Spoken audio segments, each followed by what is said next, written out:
Assalamualaikum warahmatullahi wabarakatuh. Sehari dua ni saya menerima agak banyak mesej bertanyakan tentang potongan video Ustaz Amran Yusof berkaitan membela kucing di dalam rumah. Ayuh kita tonton video tersebut, kemudian saya berikan ulasan dan react. Kenapa dipanggil Abu Hurairah? Semua orang tahu dia suka dengan kucing. Ni nak bagi tahu pada orang perempuan siapa yang suka bela kucing. Hadis yang cerita kata Nabi bela kucing bohong, tak ada hadis sahih. Jangan pandai-pandai bohong. Hadis kata Nabi tak benci, ya betul, binatang tak boleh benci. Tapi Nabi tak bawa kucing masuk di dalam rumahnya. Abu Hurairah bela kucing, tapi dia tak bawa kucing masuk dalam rumahnya kerana binatang najis, bukan tempat dia dalam rumah. Jangan guna hadis palsu kononnya Nabi sayang kucing, bela kucing. Tak ada satu hadis pun kami yang mengaji hadis ni jumpa, melainkan hadis-hadis tu adalah palsu. Tak ada hadis sahih. Maka bela kucing bagus tak? Bagus. Tapi adakan tempat dia dekat luar. Jangan bawa masuk dalam rumah. Ini kadang-kadang kita masuk rumah ni, bau kucing, bau tai kucing ni tak tahu nak cakap. Solat duha dalam rumah, bau tai kucing. Bayangkan. Tak kena langsung. Buat boleh, tapi seharusnya seiring dengan sunnah Rasulullah SAW. Malah bela kucing pula tu, kucing kita banyak pergi berak ke rumah orang, lagi teruk. Orang tegur, marah ke orang pula, lagi teruk. Akhirnya dia dengan kucing 2 kali 5. Kenapa? Sebab buat tidak berpandukan ilmu Allah SWT. Baik, ada 3 perkara yang ingin saya ulas daripada kenyataan Ustaz. Pertama, Ustaz menyatakan bahawa saya nukilkan semula kerana binatang najis bukan tempatnya di dalam rumah. Apabila dikatakan secara umum bahawa binatang adalah najis, maka perlu dibawakan dalilnya. Ini kerana hukum asal bagi binatang adalah suci, sehinggalah terdapat dalil yang berkata sekian-sekian binatang adalah najis. Bezakan bahawa kita berbicara tentang binatang itu sendiri, bukan tai, berak atau air kencingnya.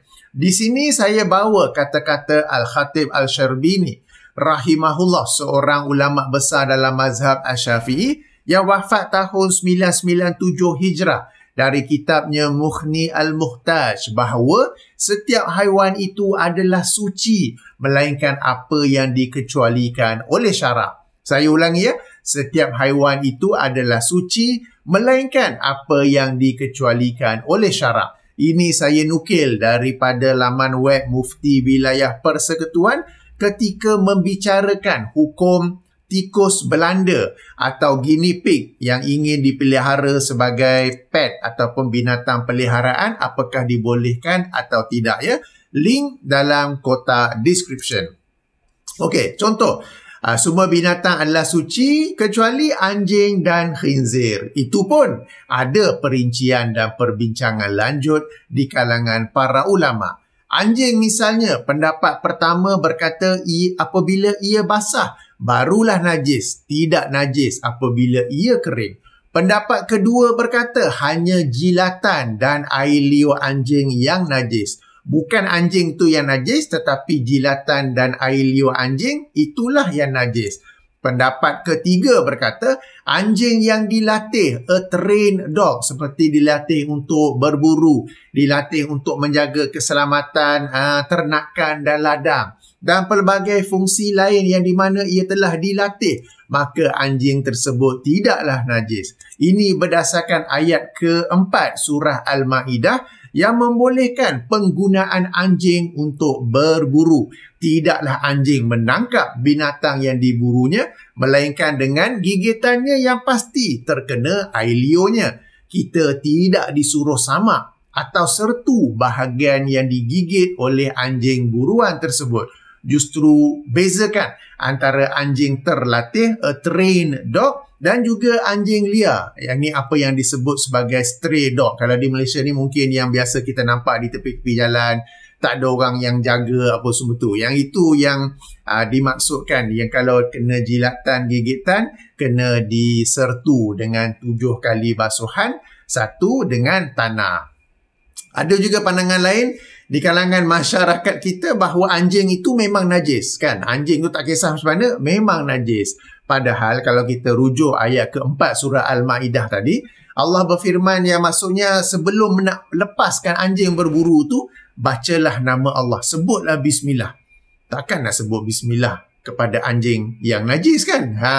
Sebab bila anjing pergi tangkap binatang buruan, bimbang dah tangkap tu binatang buruan tu, yang binatang yang diburu itu mati, maka menjadilah bangkai. Tetapi apabila disebut bismillah ketika melepaskan anjing itu, binatang yang diburu, yang ditangkap, apabila mati tidaklah menjadi najis. Okey, baik.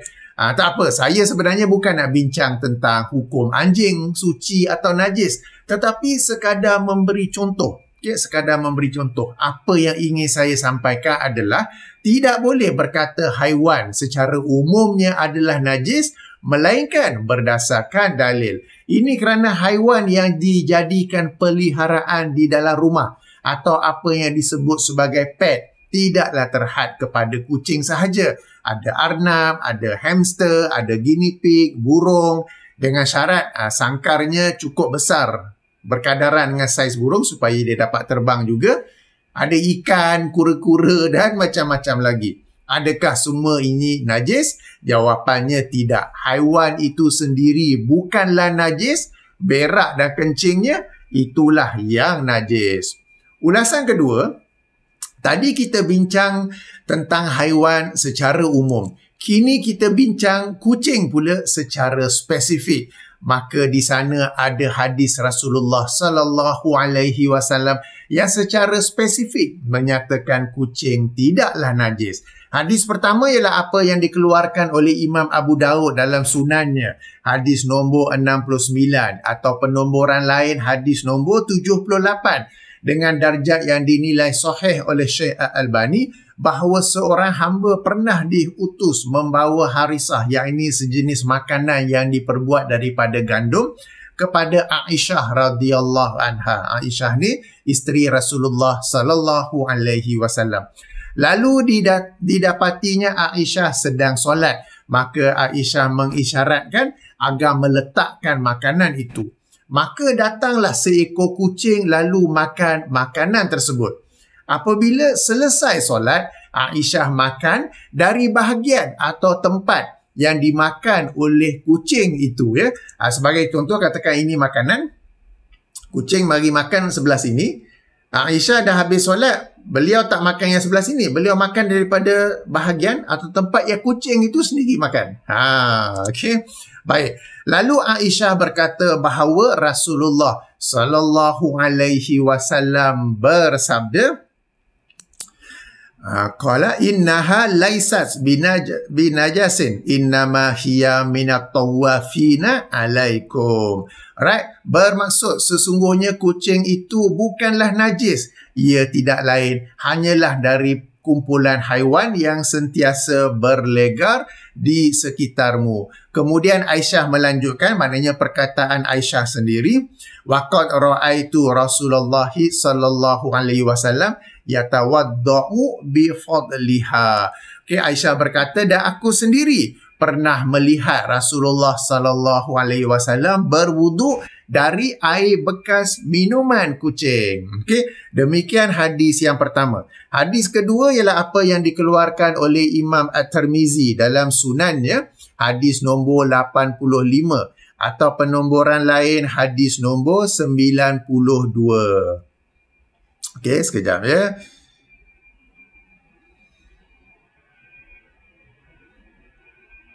Okey, dah jumpa dah. Baik.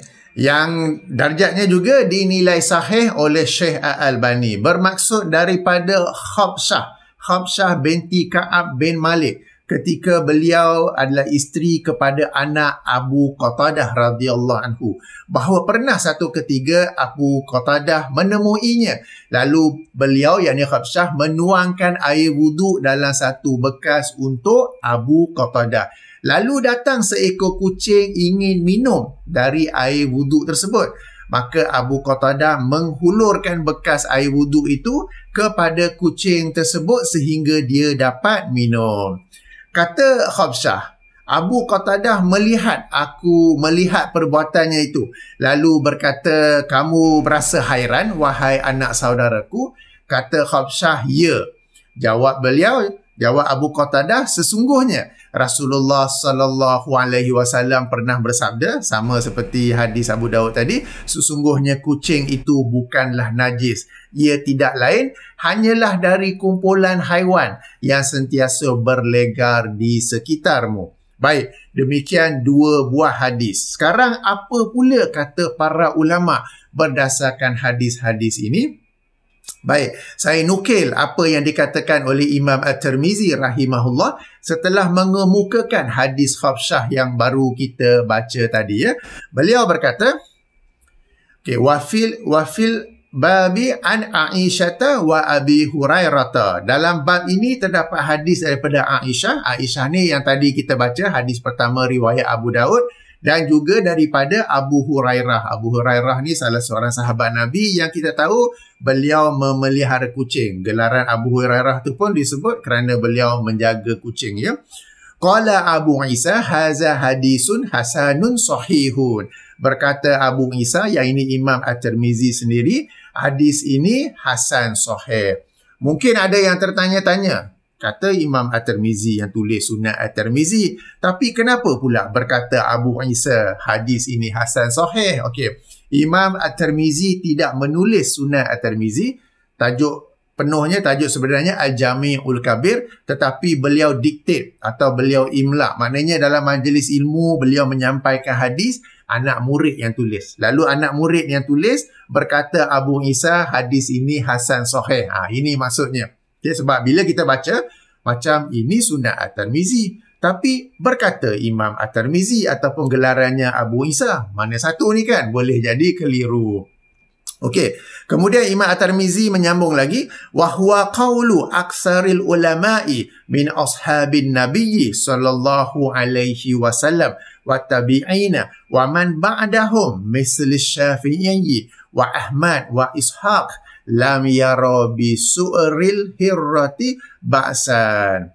Bisu'ril hirrati ba'san. Okey, yang bermaksud, dan inilah pandangan kebanyakan para ulama dari kalangan para sahabat Nabi sallallahu alaihi wasallam, para tabi'in. Tabi'in ni anak murid sahabat, dan daripada sesudah mereka seperti Asy-Syafi'i, maksudnya di sini Imam Asy-Syafi'i, Ahmad, yang ini Imam Ahmad bin Hanbal, dan Ishaq. Ishaq ini ialah Ishaq bin Rahuyah, atau cara lain untuk menyebut nama beliau Ishaq bin Rahawayh. Ada dua cara sebut ya. Mereka berpandangan tiada masalah, no problem, daripada baki atau sisa minuman air kucing. Okey. Baik, jadi demikianlah pandangan ulama. Berarti kucing itu sendiri adalah suci. Bukan saja kucing, bekas minuman, kesan minuman, sisa air minuman kucing itu pun sendiri adalah suci. Bukan saja suci apa, tapi boleh digunakan untuk berwudu. Baik, ulasan ketiga, berdasarkan ulasan pertama dan kedua yang saya kemukakan ini, jelas bahawa kucing bukanlah najis. Oleh itu, boleh saja untuk kucing memasuki rumah atau untuk dibela kucing tersebut di dalam rumah. Merujuk kepada apa yang dikatakan oleh Ustaz Amran Yusof dalam potongan video yang sama-sama kita dengar tadi, saya yakin yang beliau maksudkan ialah apabila tuan rumah atau tuan punya kucing tidak menjaga kebersihan sehingga kucing itu berak dan kencing di sana sini di dalam rumah. Bukan saja di rumah sendiri, tetapi sebagaimana yang kita dengar beliau sebut dalam video itu, sehingga berak dan kencing di rumah jiran-jiran. Justru bukan kucing itu yang najis, tetapi cara penjagaan yang menyebabkan najis kucing itu mengotori rumah dan kawasan di sekelilingnya dan rumah jiran-jiran apa ya. Saya yakin inilah yang dimasukkan oleh Ustaz Amran. Cuma dalam rakaman yang kita dengar tadi mungkin ada perkataan yang beliau tertinggal untuk menyebutnya atau ada perincian yang beliau terlepas. Sebab kadang bila memberi kuliah, memberi ceramah, ada perkataan yang tersasul, terlupa nak sebut, ada perincian yang terlupa. Berbeza dengan saya sekarang ni, saya duduk dengan nota depan saya, dah prepare, siap-siap kan, dah buat rakaman, dengar balik betul ke tidak apa. Itu pun dah dengan nota, dengan persiapan apa, boleh juga tersilap, boleh juga kena juga saya type pembetulan kan, kadang-kadang ada kan. Jadi bila memberi ceramah, kuliah di masjid atau mana-mana, boleh berlaku terlanjur perkataan atau terkurang perkataan. Jadi saya yakin yang dimasukkan oleh Ustaz ialah apabila kucing itu dibiarkan berak kencing dalam rumah sampai rumah jadi busuk apa, itulah najis yang beliau maksudkan. Baik, demikianlah 3 ulasan saya. Kesimpulannya, yang pertama, semua haiwan adalah suci melainkan terdapat dalil yang menyatakan ia adalah najis. Dan haiwan yang dikatakan najis pun macam tadi saya bagi contoh tentang anjing, ada khilaf di kalangan para ulama tentang apakah kadar kenajisan seluruh anjing itu ke, jilatannya saja ke, atau dibezakan anjing terlatih dengan anjing terbiar ke, kan ada perbincangan di situ. Itu yang pertama. Yang kedua, boleh memelihara haiwan yang suci di dalam rumah, cuma hendaklah menjaga kebersihan daripada berak dan kencing haiwan peliharaan tersebut. Baik, saya tutupi dengan subhanakallahumma wa bihamdika asyhadu an la ilaha illa anta astaghfiruka wa atubu ilaika. Assalamualaikum warahmatullahi wabarakatuh.